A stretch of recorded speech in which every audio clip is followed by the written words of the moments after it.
Il y a la fausse croyance du fameux million de dollars que ça prend pour pouvoir prendre sa retraite. On s'entend, c'est une minorité de gens qui vont avoir réussi à accumuler autant d'argent pour leur retraite. On n'aura pas nécessairement tout le même train de vie là, quand on va partir à la retraite. Il y en a qui vivent super simplement.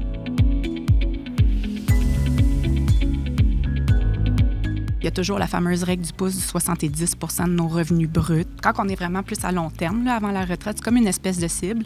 Puis après ça, avec les rentes gouvernementales, si on a un fonds de pension, ça vient déjà couvrir une bonne partie. Puis après ça, on vient compléter avec notre épargne. Donc, ça aussi, c'est quelque chose qu'on est capable de calculer avec notre fameux calculateur de retraite. T'sais, ça nous permet de pouvoir visualiser, OK, parfait, combien est-ce qu'il va falloir que je mette de côté pour être capable d'y arriver. On ne la connaît pas, notre date d'expiration.